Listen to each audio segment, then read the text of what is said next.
मान लीजिए आप रात के समय एक बस से कहीं जा रहे हैं और उस बस में बस 10 पैसेंजर हैं।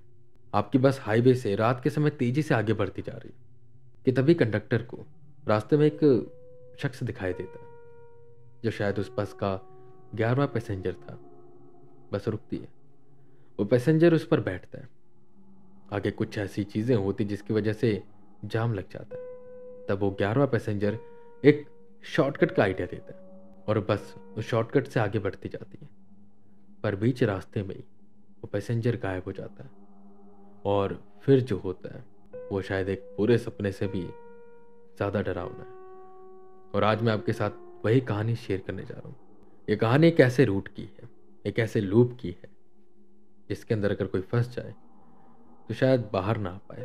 और ये कहानी ऐसी है जिसे सुनने के बाद अगर आप रात के समय बस में ट्रैवल कर रहे हैं तो एक बार जब बस रुकेगी किसी पैसेंजर को बैठाने के लिए तो आपके अंदर थोड़ा सा डर आना निश्चित है। बिना किसी वेट के आज की इस कहानी को शुरू करते हैं। और ये कहानी मैं आपको उस बस कंडक्टर के पीओवे के रूप में सुनाऊंगा। उस बस कंडक्टर का नाम है प्रदीप। और आज की कहानी को शुरू करते हैं।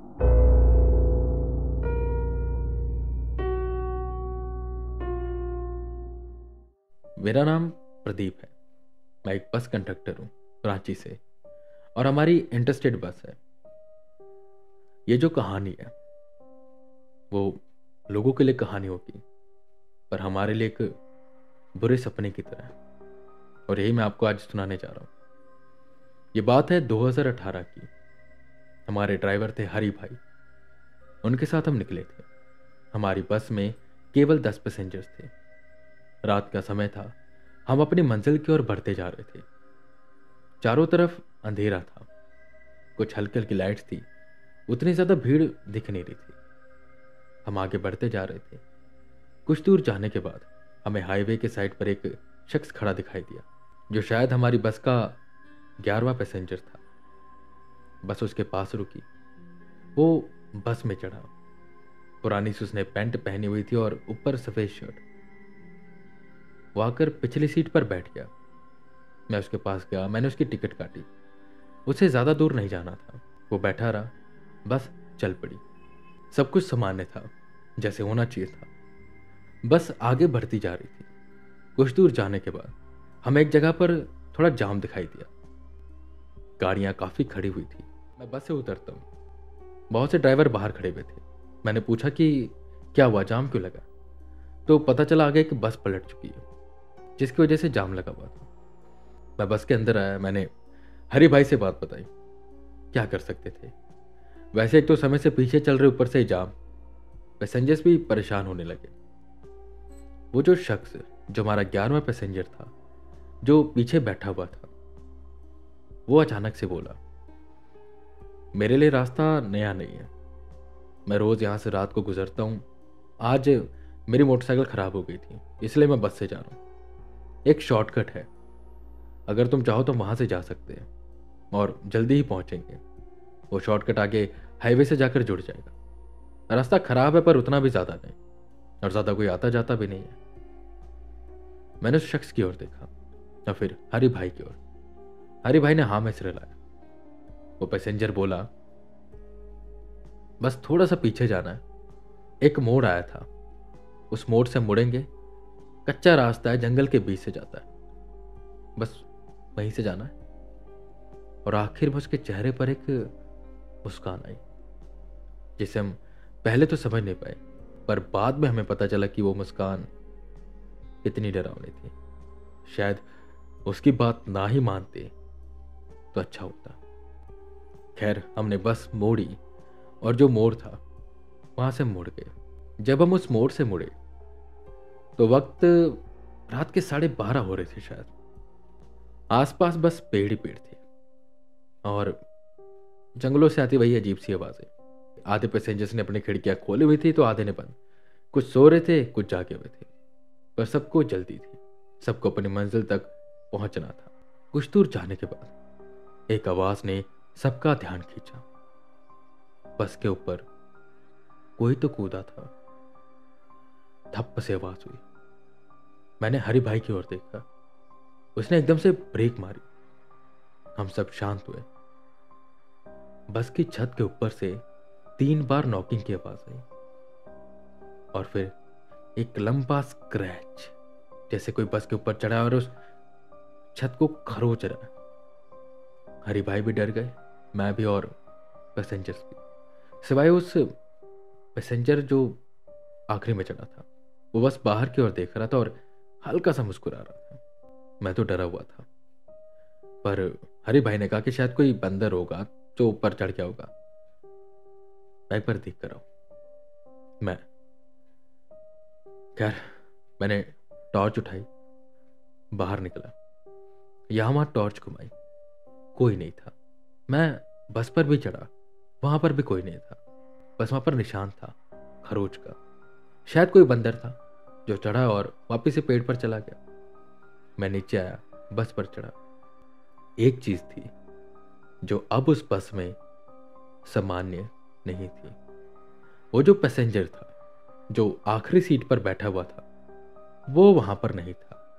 अब समझ नहीं आ रहा कि वो गया कहां। मैंने सबसे पूछा, किसी ने भी उसे उतरते हुए नहीं देखा। और हमारी बस में बस 2 ही एग्जिट थे, एक तो आगे और जो पीछे था वो इमरजेंसी वाला था जो बंद था। वो शख्स आखिर उतरा तो उतरा कैसे? और खिड़की इतनी बड़ी थी नहीं कि वो खिड़की से बाहर जा सके, और जाता भी तो मुझे पता चल जाता। फिर भी मैं बस से उतरा, मैंने यहां वहां देखा, आवाज तक लगाई, कोई नहीं था आसपास। वो सड़क सुनसान थी, आसपास बस पेड़ ही पेड़ थे जिस पर से कीड़ों की आवाज आ रही थी। मैं समझ गया कुछ न कुछ तो गड़बड़ है। मैं बस पर चढ़ा, मैंने डोर को अच्छे से बंद किया और सभी पैसेंजर से रिक्वेस्ट किया कि सभी अपनी अपनी विंडोज को अच्छे से बंद कर लो। और हरि भाई की ओर देखकर बस एक आंख का इशारा, और वो समझ गया कि दाल में कुछ ना कुछ तो काला है। उन्होंने जल्दी से बस स्टार्ट किया और एक्सेलरेट दबा दिया। बस तेजी से आगे बढ़ती जा रही थी। एक बार तो हमने सोचा कि शायद पीछे मुड़ जाते भी हमारे पास मौका है, पर हम काफी आगे आ चुके थे और वापस से पीछे जाना कोई सेंस नहीं बना रही थी बात। हम आगे बढ़ते रहे। हमें लगा शायद हम आगे हाईवे से मिल ही जाएंगे या कहीं ना कहीं तो पहुंचेंगे। ऐसे हम आगे जाते जा रहे थे। सब कुछ ठीक था तब तक, जब तक हम उस ब्रिज के पास नहीं पहुंचे। लोहे का बड़ा सा ब्रिज जिस पर अब तक जंग लग चुका था। हरि भाई ने थोड़ी बस स्लो करी और मेरी ओर देखा, जैसे पूछ रहे हो कि अब क्या करें। क्या कर सकते थे? बस उस ब्रिज को क्रॉस करती है, और जैसे क्रॉस करती है मौसम बदल सा जाता है। आसपास गहरा कोहरा, और जब तक बाहर से हल्की फुल्की कीड़ों की आवाज आ रही थी वो भी बंद हो चुकी थी। सन्नाटा सा पसरा हुआ था, और इस सन्नाटे में बस हमारी बस की आवाज थी जो उस जंगल में घूम रही थी, गूंज रही थी। सभी लोग काफी डरे हुए थे। मैं सबको दिलासा दे रहा था कि कुछ भी नहीं होगा, पर अंदर ही अंदर मैं भी डरा हुआ था। खैर बस आगे बढ़ती गई। मैं सभी पैसेंजर्स के मुंह की ओर देख रहा था। सब मुझे काफी डरे हुए लग रहे थे कि तभी हरि भाई ने मुझे बुलाया। मैं हरि भाई के पास गया, कुछ बोला नहीं, बस इशारा किया सामने की ओर। सामने एक औरत खड़ी थी, सफेद साड़ी में, बाल खोले हुए थे जो उसके चेहरे को ढक रहे थे। ऐसा लग रहा था जैसे वो जमीन पर नहीं खड़ी, वो थोड़ी सी हवा में है। हम दोनों ने कुछ नहीं बोला, क्योंकि अगर हम कुछ बोलते, कुछ करते तो पीछे जो 10 पैसेंजर्स बैठे हुए हैं वो और भी ज्यादा पैनिक हो जाते। मैंने हरि भाई से बस इतना इशारों में कहा कि बस आगे चला दो। हरि भाई ने जोर से एक्सीलेटर दबाया और तेजी से बस उसके ऊपर चढ़ गई, उस औरत के ऊपर, जो कि शायद औरत नहीं थी। हमने पीछे मुड़कर नहीं देखा, पर तभी एक पैसेंजर चिल्लाता कि पीछे देखो। और जब पीछे देखा तो जो औरत थी वो हमारे बस के पीछे पीछे आ रही थी। वो चल नहीं रही थी, भाग नहीं रही थी, वो हवा में जैसे तैर रही थी, फ्लोट कर रही थी। वो हमारे बस के पीछे पीछे आ रही, और उसकी रफ्तार इतनी थी कि वो कुछ ही पल में हमारे बस के साथ साथ चलने लगी। हरि भाई ने एक्सेलेरेटर पर जो पैर दबाया था कि बस खड्डों में से कूदते हुए जा रही थी, पर वो औरत बस के साथ साथ सभी पैसेंजर्स डर कर दूसरी तरफ चले गए। और मुझे समझ नहीं आ रहा कि अब मैं क्या करूं। गलती कर दी, बहुत बड़ी गलती करती उस पैसेंजर की बात मानकर। अब फंस गए हैं, और जब ऐसे फंसते हैं तो बस भगवान का ही नाम याद आता है।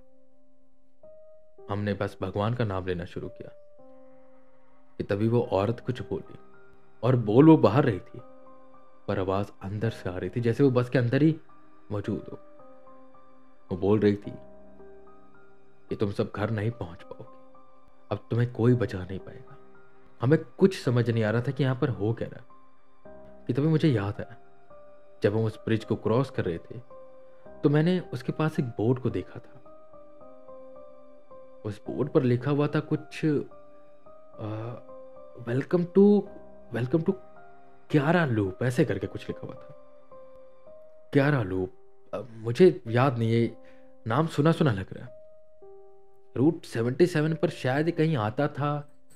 मैं हरी भाई के पास गया, मैंने बताया कि मैंने ये देखा था, और शायद उस बोर्ड को हरी भाई ने नहीं देखा।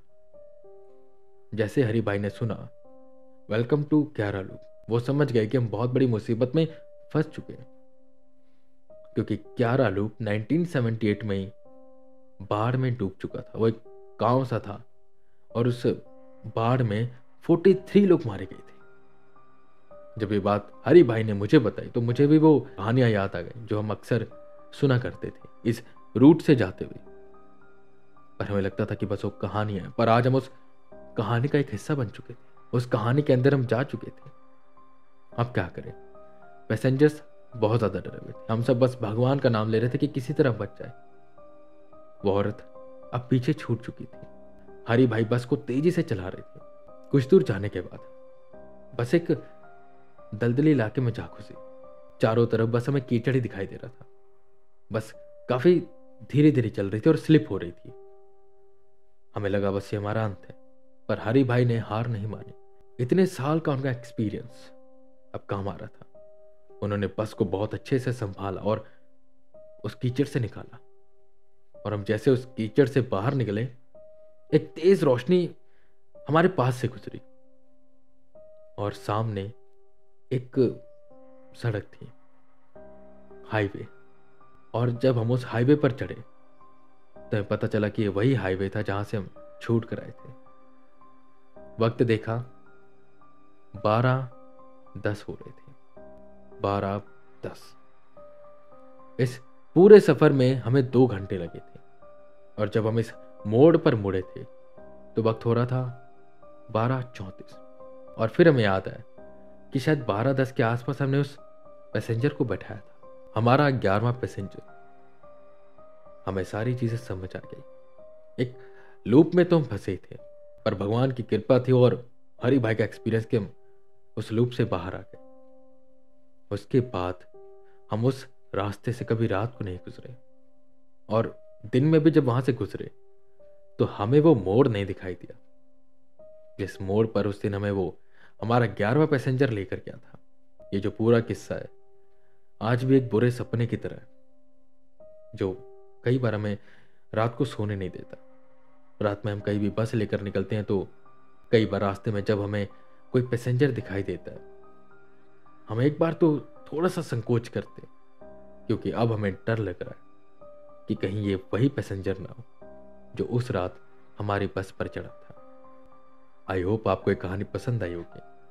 अगर पसंद आई है तो प्लीज़ इसे शेयर करें। अपने फीडबैक हमारे साथ शेयर ज़रूर करें। इंस्टाग्राम पर आप हमें फॉलो कर सकते हैं, आईडी एक कहानीकार, और उसका लिंक आपको डिस्क्रिप्शन में मिल जाएगा। खैर, आज के लिए बस इतना ही। मैं वीके रावत फिर मिलूंगा आपको अगली कहानी के साथ, और इसे मिस आउट ना करने के लिए हॉरर टेप पॉडकास्ट को फॉलो करके रेटिंग ज़रूर दे दें। तब तक के लिए बने रहे हमारे साथ और सुनते रहे हॉरर टेप।